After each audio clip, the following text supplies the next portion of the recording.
Top quality और consistent performance के लिए सिर्फ सिल्वर पंप नाम याद रखना। નમસ્કાર, ટીવી9 સમાચાર સાથે હું છું જિજ્ઞાસા। સમાચાર નવસારીથી મળી રહ્યા છે। વેરાવળ ગામની પૂર્ણા નદી પરના બ્રિજના એંગલ તોડ્યા। જર્જરિત જાહેર કરાયેલા બ્રિજની એંગલ અજાણ્યા શખ્સોએ તોડ્યા। બ્રિજ જર્જરિત હોવાથી નેશનલ હાઈવે ઓથોરિટીએ લગાવ્યા હતા એંગલ।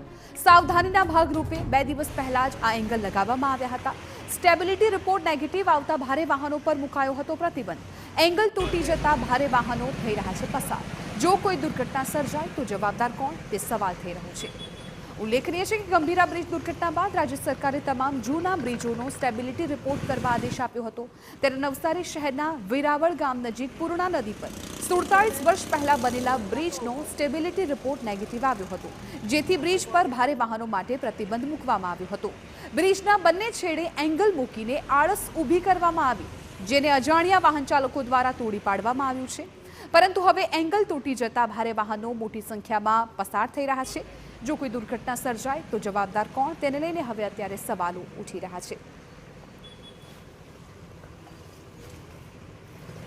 ગંભીરા બ્રિજની દુર્ઘટના બાદ સમગ્ર રાજ્યમાં સ્ટેટ હાઈવે અને નેશનલ હાઈવેના તમામ બ્રિજની સ્ટેબિલિટી રિપોર્ટ ચેક કરવામાં આવ્યા હતા, જેમાં નવસારી શહેર નજીકથી પસાર થતો પૂર્ણા નદીનો વેરાવળ ગામનો જે બ્રિજ છે એને રિપોર્ટ નેગેટિવ આવવાના કારણે ભારે વાહનો માટે બંધ કરવામાં આવ્યો હતો। પરંતુ જે ભારે વાહનો દ્વારા બ્રિજ ઉપર મૂકવામાં આવેલું આડસ તોડી પાડવામાં આવ્યું છે।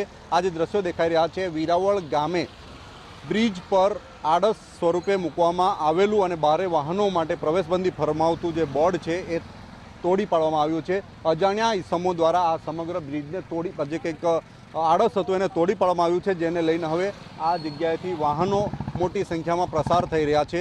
સાવધાનીના ભાગરૂપે આ વિસ્તારમાંથી કોઈ અનિચ્છનીય ઘટના ન ઘટે એને ધ્યાનમાં રાખીને national highway authority of India દ્વારા આ જે આડસ છે મૂકવામાં આવી હતી, પરંતુ તોડી પાડવામાં આવ્યું છે।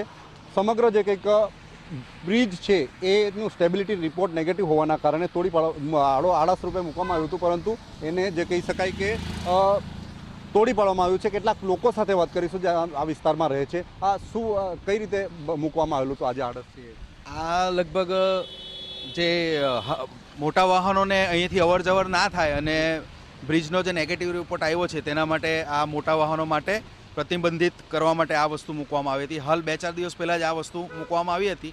અત્યારે હાલ હું જોઈ રહ્યો હતો ત્યારે આ આખી ગટર તૂટીને પડી ગઈ છે। ખૂબ મોટું લોડેડ વાહન હશે કે મોટી લક્ઝરી હશે એના દ્વારા આ વસ્તુ પડી ગઈ એવું ચોક્કસ દેખાય છે। તો ખાસ કરીને 1 સપ્તાહ પહેલાં સમગ્ર જે કંઈક બ્રિજ છે એનો રિપોર્ટ નેગેટિવ આવતા national highway authority of India દ્વારા આ જે બ્રિજ છે એને ભારે વાહનો માટે પ્રતિબંધિત ફરમાવવામાં આવ્યો હતો। હાલ એક સાઈડથી જે કંઈક ગટર હતું એ તોડી પાડવામાં આવ્યું છે, એક સાઈડ હજુ બાકી છે, જેને લઈને જે national highway authority of India છે એ વહેલી તકે આ જે તૂટી ગયું છે એને જે કંઈક બંધ કરે તો ભારે વાહનો અહીંથી પસાર થતાં બંધ થઈ શકે અને ખાસ કરીને નેગેટિવ રિપોર્ટ આવ્યો છે અને ગંભીરતાથી લેવામાં આવે તો આ બ્રિજ પર કોઈ મોટી દુર્ઘટના ટાળી શકાય તેમ છે। નિલેશ ગામિત,